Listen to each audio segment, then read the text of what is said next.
शहीदों की चिताओं पर लगेंगे हर वर्ष मेले, वतन पर मर मिटने वालों का बाकी यही निशा होगा। जी हाँ, कहानी है 15 जुलाई 2019 की। शहीद सहदेव सिंह गांव गगेर के रहने वाले थे और बीएसएफ में तैनात थे। देश सेवा करते हुए और देश के हित में रक्षा करते हुए शहादत पाई उन्होंने। आज उनकी 5वीं पुण्यतिथि थी और 5वीं पुण्यतिथि के ऊपर आज उनके गांव में शहीद की प्रतिमा पर पुष्पांजलि कर उनको श्रद्धांजलि अर्पित की गई। उन्हीं के साथ जिस प्रकार से आज अभियान चल रहा है पेड़ पौधे लगाने का, गांव में आज सैकड़ों की संख्या में पेड़ पौधे भी लगाए गए।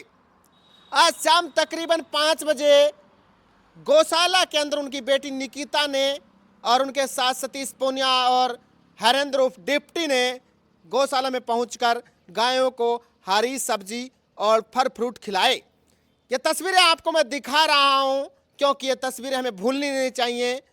हमें एक फौजी को लोक देवता की तरह मानना चाहिए क्योंकि ये सेवा है। हमने कभी सुना होगा, कभी पढ़ा होगा कि देश सेवा करते हुए शहीद हो गए, क्योंकि फौजी वो है जो गोलियों के सामने रहते हुए, जो मौत के सामने रहते हुए और निर्भीक होकर परिवार की परवाह किए बगैर देश सेवा करता है।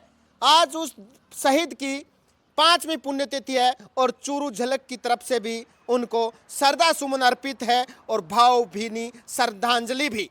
कैसे भूल जाएं हम शहादत को, उस दिन को, उस 15 जुलाई को कैसे भूल जाएं जब तिरंगे में लिपटी एक शव उनके गांव पहुंचा। जी हाँ, ये कहानी है सहदेव सिंह की। कहानी सहदेव सिंह की नहीं, जिस प्रकार से इस देश सेवा में करने वाले कई हजारों, कई लाखों सैनिक आज अपनी मातृभूमि की रक्षा करते हुए शहीद हो गए।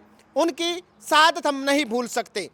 बस यही बात है कि हम उनकी शहादत को हर वर्ष मनाएंगे और हर वर्ष उनको याद भी करेंगे। और मैं तो यही कहता हूं कि इन जो भी फौजी भाई हैं, जो भी देश सेवा करके आ रहे हैं, जो सैनिक हैं और अर्धसैनिक बल से भी आते हैं, उनको हमारा सलाम है और इनको याद भी रखना चाहिए क्योंकि ये किसी देवता से और किसी भगवान से कम नहीं है साहब। ये बॉर्डर पर खड़े होकर 24-24 घंटे गोलियों का सामना करते हैं, तब आप चैन की नींद सो पाते हैं। आज उनकी बेटी निकिता ने इस श्रद्धांजलि अवसर पर क्या कहा है, इस पुण्यतिथि के अवसर पर क्या कहा है, चलिए सुनते हैं। 5वीं पुण्यतिथि जिन पे हमने हमारे गांव में शहीद स्मारक में पापा को श्रद्धांजलि दी फूलों से। बाद में सभी गांव वासियों ने साथ में मिलकर पौधारोपण किया।